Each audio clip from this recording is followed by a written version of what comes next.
Vijay cinema release పై political fight రాజుకుంది. Vijay cinema విడుదలను బీజేపీని అడ్డుకుంటోందని DMK ఆరోపిస్తోంది. BJP జననాయకం సినిమాను విడుదల చేయనివ్వదని మండిపడుతోంది.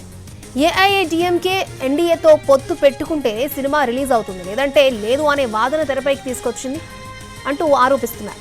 బీజేపీ ఏఐఏడీఎంకే నేతలపై డీఎంకే నేతలను విమర్శిస్తున్నారు.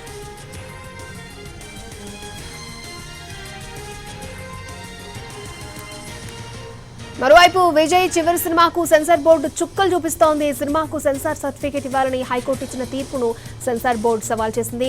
ద్విసభ్య ధర్మాసనం మధ్యాహ్నం 2:15 విచారించనుంది. ఇక అంతకుముందు సింగిల్ బెంచ్ కీలక ఆదేశాలు జారీ చేసింది. సినిమాకు సెన్సార్ బోర్డు వెంటనే సర్టిఫికేట్ ఇవ్వాలని సిబిఎఫ్సికి ఆదేశాలు జారీ చేసింది. సినిమాకు U/A సర్టిఫికేట్ ఇచ్చిన తర్వాత కూడా మళ్లీ రివ్యూ కమిటీకి ఎందుకు పంపాలని సింగిల్ బెంచ్ ప్రశ్నించింది. ముందుగా ఇస్తామన్న U/A సర్టిఫికెట్ ను తక్షణమే ఇవ్వాలని తెలిపింది.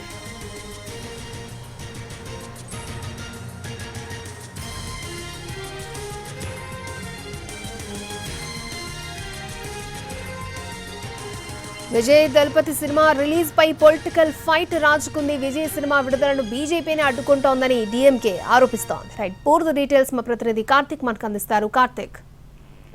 రైట్ అక్షయ, విజయ్ చివరి సినిమాకి సంబంధించి రకరకాల మలుపులు తిరుగుతూనే ఉంది. ఈ రోజున విడుదల కావాల్సినటువంటి సినిమా సెన్సార్ బోర్డు సర్టిఫికేట్ రాకపోవడం కారణంగా విడుదల కూడా ఇప్పటికే వాయిదా వేశారు. బుక్ చేసుకున్నటువంటి లక్షలాది టికెట్లకు సంబంధించినటువంటి మనీని కూడా రిటర్న్ చేశారు. అయితే ఈ నేపథ్యంలో ఈ సెన్సార్ సర్టిఫికేట్ సంబంధించి సినిమా మద్రాస్ హైకోర్టును కూడా రిక్వెస్ట్ చేయడం కూడా జరిగింది. అక్కడ పిటిషన్ కూడా దాఖలు చేశారు. ఆ దాఖలు చేసినటువంటి పిటిషన్ మీద పూర్తి స్థాయిలో విచారణ చేపట్టి కొద్దిసేపటి క్రితమే ఆ సినిమాకు UNA సర్టిఫికేట్ ఇవ్వాలంటూ కూడా సింగిల్ బెంచ్ ఆదేశాలు కూడా జారీ చేసింది. అయితే అది ఇచ్చిన కొద్దిసేపటికే కేవలం 10-15 నిమిషాల్లోనే మద్రాస్ హైకోర్టు ప్రధాన న్యాయమూర్తి వద్ద కూడా సెన్సార్ బోర్డు సభ్యులు అప్పీలుకు కూడా వెళ్ళడం కూడా జరిగింది. ఇప్పుడు ఇది మరింత ఆగ్రహవేశాలకు కూడా అభిమానులకు కలగజేసిందనే చెప్పుకోవాలి. గత కొంతకాలంగా కూడా ఈ సినిమాలకు కొన్ని పొలిటికల్ డైలాగ్స్ కావచ్చు, కొన్ని కాంట్రవర్సీగా కూడా కొన్ని సీన్లు ఉన్నాయి. వాటన్నిటినీ కూడా తీసివేయాల్సినటువంటి పరిస్థితి ఉంటుందంటూ కూడా సెన్సార్ బోర్డు సభ్యులు చెప్తున్నప్పటికీ కూడా అలా కుదరదంటూ కూడా సినిమా యూనిట్ కూడా వాదిస్తూ వస్తుంది. అయితే ఈ తరహాలో ఉన్నటువంటి నేపథ్యంలోనే న్యాయస్థానంలోకి వెళ్ళినటువంటి బంతి కొద్దిసేపటి క్రితం సినిమాకు విజయ్కి అనుకూలంగా వస్తే మళ్ళీ దాన్ని అప్పీలుకు బోర్డు వెళ్లడంపై మాత్రం మరింత అభ్యంతరాన్ని అయితే సినిమా యూనిట్ వ్యక్తం చేస్తుంది, అభిమానులు కూడా వ్యక్తం చేస్తున్నారు.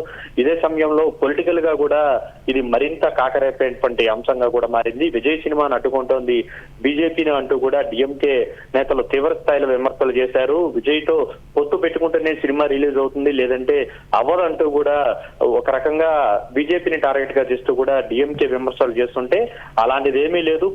సెన్సార్ బోర్డు సభ్యులుగా ఉన్నది బోర్డు చైర్మన్ కూడా ప్రస్తుతం డీఎంకే మద్దతుదారులే ఉన్నారు. వాళ్లే కావాలని సినిమాను విడుదల చేయనీయకుండా కూడా అడ్డుకుంటూ ఉన్నారు. అందుకే ఇప్పటికిప్పుడు సెన్సార్ బోర్డుకి అప్పులు వెళ్లాల్సినటువంటి అవసరం ఏముంటుంది అంటూ కూడా ఏఐడీఎంకే బీజేపీ కూడా తిరిగి విమర్శలు చేస్తుంది. ఏదేమైనప్పటికీ ఇటువైపు పొలిటికల్ రచ్చ కొనసాగుతుంటే అభిమానులు మాత్రం విజయ్ చివరి సినిమా కావడంతో ఎప్పుడెప్పుడు రిలీజ్ అవుతుందా అన్నటువంటి ఒక ఆశతో ఉన్నారు. మరోవైపు బయ్యర్లో డిస్ట్రిబ్యూటర్లు మాత్రం సంక్రాంతికి కనుక సినిమా విడుదల కాకపోతే మాత్రం సాధారణ రోజుల్లో విడుదలైతే కొన్ని ఇబ్బందులు ఎదుర్కోవాల్సి వస్తుంది. ఆర్థికంగా కలెక్షన్ల పరంగా దాని మీద ఎఫెక్ట్ పడేటువంటి అవకాశం ఉంటుందన్నటువంటి ఆందోళన వారు వ్యక్తం చేస్తున్నారు. ఇలా విజయ్ చివరి సినిమా చుట్టూ ఇటు అన్ని రకాలుగా కూడా ఒక రాజకీయ రచ్చతో పాటు ఇటు సెన్సార్ బోర్డు సభ్యులు వివాదం, మరోవైపు అభిమానుల ఆశలు అన్నిటి రకాలుగా కూడా ఇబ్బందులు ఎదుర్కొంటోంది అక్షయ. ఓకే కార్తిక్.